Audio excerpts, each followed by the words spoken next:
Welcome back. સમાચાર તરફ આગળ વાત કરીએ. ગુજરાત પોલીસ ભરતી બોર્ડે ભરતી પ્રક્રિયા શરૂ કરી છે.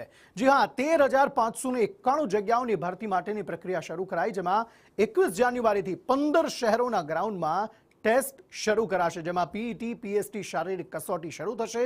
પુરુષ ઉમેદવારો માટે 11 ગ્રાઉન્ડ પર કસોટી રહેશે.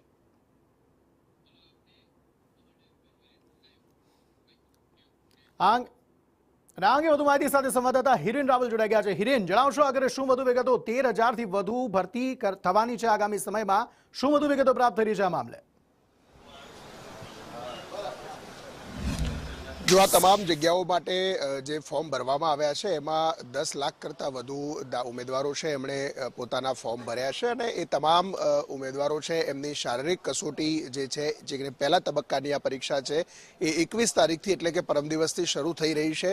શારીરિક કસોટી અલગ અલગ 15 જેટલા ગ્રાઉન્ડ ઉપર યોજાશે, જેમાં 11 ગ્રાઉન્ડ છે એ પુરુષો માટે અને 4 ગ્રાઉન્ડ મહિલાઓ અને પૂર્વ સૈનિકો માટે નિર્ધારિત કરવામાં આવ્યા છે. લગભગ 1.5 મહિના જેટલો સમય છે એ આ શારીરિક કસોટી ચાલશે અને એના આધારે શારીરિક કસોટીમાં જે ઉમેદવારો પાસ થયા હશે એ લેખિત પરીક્ષાની અંદર બેસવા માટે લાયક ઠરશે.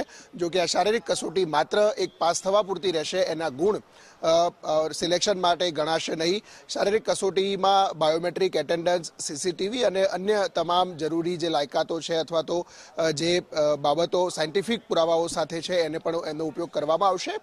માત્ર એક પ્રાયોગિક પરીક્ષા એટલે કે શારીરિક કસોટી છે એ પાસ થવા પૂરતી જ રહેશે. પાસ થયેલા જે ઉમેદવારો છે એ લેખિત પરીક્ષા આપી શકશે.